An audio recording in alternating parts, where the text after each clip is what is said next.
నమస్తే ఫ్రెండ్స్, నా మిత్రులందరికీ వసంత పంచమి శుభాకాంక్షలు. శ్రీ పంచమి అని కూడా అంటారు. ఇక్కడ నేను మినపప్పు మరియు బియ్యం పిండితో ప్రమిదలు చేసుకుంటున్నాను ఫ్రెండ్స్. ఎందుకంటే రేపే కదా మనకి శ్రీ పంచమి.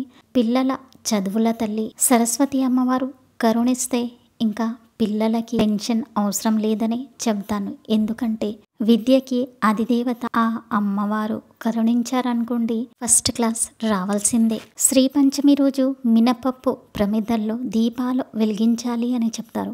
ఇక్కడ నేను 9 దీపాలను రెడీ చేసుకున్నాను ఫ్రెండ్స్. చందనం మరియు కుంకుమ కూడా అర్పిస్తున్నాను. ఇదంతా పూజ నేను రెడీ చేసిన తర్వాత మా బాబు చేతుల మీదుగా చేయిస్తాను అనమాట. ఎందుకంటే ఆయన ఎంట్రన్స్ ఎగ్జామ్ రాస్తున్నాడు కాబట్టి. ఇక్కడ పంచహారతిని కూడా నెయ్యి దీపాలతో రెడీ చేసుకున్నాను చూడండి.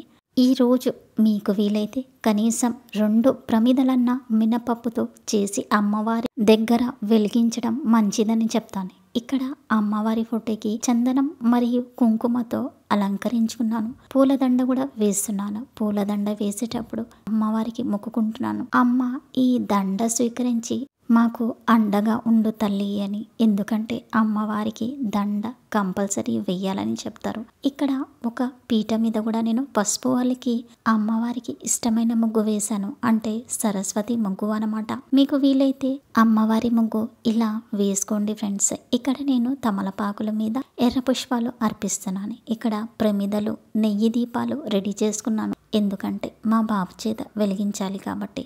ఈరోజు వీలైతే సరస్వతి కవచం లేదా సరస్వతి గాయత్రి మంత్రం చదివినా విన్నా మంచి ఫలితాలు కలుగుతాయని చెబుతారు. ఇక్కడ చిన్నవాళ్ళు కాకుండా పెద్దవాళ్ళు కూడా ఈ పూజ చేసుకోవాలని అంటాను. ఎందుకంటే మన ఇంట్లో పెద్దవాళ్ళు ఉద్యోగాలకి వెళ్తూ ఉంటారు. తెలివితేటలతో పని చేస్తేనే కదా మనకి ప్రమోషన్ వస్తుంది, శాలరీ ఇంక్రీజ్ అవుతుంది. అంతా ఆ అమ్మవారు దయ కృప మనకి ఎంతగానో అవసరం. ఇక్కడ నేను చూడండి చెరుకు అమ్మవారికి అర్పిస్తున్నాను అనమాట. చెరుకు అంటే అమ్మవారికి మహా ప్రీతి. ఇక్కడ మీకు వీలైతే ఏదైనా ఫలం కూడా పెట్టచ్చు ఫ్రెండ్స్. ఇక్కడ నేను మా బాబు చేత బుక్స్ అన్ని పెట్టించేసాను. పెన్స్ కూడా పెట్టిస్తున్నాను అనమాట. నేను పెట్టాను పెన్స్. 9 పెన్స్ పెడుతున్నాను. ఎందుకంటే 9 వచ్చేసి అమ్మవారికి ప్రీతికరమైన సంఖ్య కాబట్టి. ఇక్కడ నేను 9 దీపాలు కూడా మా బాబు చేత వెలిగిస్తున్నాను చూడండి. వీలైతే శ్రీ పంచమి రోజు పిల్లల చేతనే దీపాలు వెలిగించండి ఫ్రెండ్స్. ఎందుకంటే ఎవరి గురించి అయితే మనం పూజ చేస్తున్నామో వాళ్ళు మంచిగా ఉండాలని నేను కోరుకుంటున్నాను. ఇక్కడ ప్రతి తల్లిదండ్రి కోరుకుంటారు వాళ్ళ పిల్లలు లైఫ్ లో మంచిగా ఉండాలి, పెద్ద చదువులు చదవాలి, నెగిటివిటీ రాకూడదు అని చాలా మొక్కుకుంటారు. కనీసం ఈ 2 ప్రమిదలు అయినా మీరు తయారు చేసి పిల్లలకి ఇచ్చారనుకోండి వాళ్ళు వెలిగేయడం మొదలు పెడతారు. శ్రీ పంచమి వచ్చేసి అమ్మవారి సరస్వతి అమ్మవారు కరుణా కటాక్షాలు పిల్లల మీద కరుణిచ్చాయి అనుకోండి ఇంకా పిల్లలకి తిరిగే లేదు. వాళ్ళు పెద్ద పెద్ద చదువులు చదివి మంచి మంచి ఉద్యోగాలు సంపాదిస్తారు ఫ్రెండ్స్.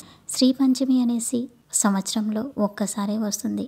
అయితే మనము పిల్లల గురించి మనం ఎన్నో చేస్తాము, ఎన్నో దేవుళ్ళకి మొక్కుకుంటాము వాళ్ళు మంచిగా ఉండాలని. అయితే రేపు కనీసం వాళ్ళకి గుడికన్నా తీసుకెళ్ళండి, లేదా ఇలా ఇంట్లోనే వాళ్ళ చేత పూజ చేయించండి ఫ్రెండ్స్. నాకు వీలైనది నేను తెలియజేశాను. ఏమైనా తప్పు మాట్లాడితే క్షమించండి. ఇంకా అన్ని వీడియోస్ పెట్టాను ఫ్రెండ్స్. శ్రీ పంచమి రోజు ఏ మంత్రాలు చదవాలి, పూజా విధానం అన్ని వీడియోస్ లింక్ డిస్క్రిప్షన్లో ఇచ్చాను. వీలైతే అక్కడ వెళ్ళి చూడండి. వీడియో చేయడానికి చాలా కష్టపడుతున్నాను ఫ్రెండ్స్. మీ ఒక చిన్న లైక్ కమెంట్ నాకు చాలా మోటివేట్ చేస్తుంది, ఇంకా నేను ముందుకెళ్ళడానికి సహాయపడుతుంది. మీ అందరి ఆశీర్వాదాలు మాకెంతో ముఖ్యం. వీడియో నచ్చితే గనక లైక్ షేర్ కమెంట్ చేయండి. ఎక్కువ నచ్చితే గనక సబ్స్క్రైబ్ చేయడం మర్చిపోకండి. Thanks for watching. బాయ్.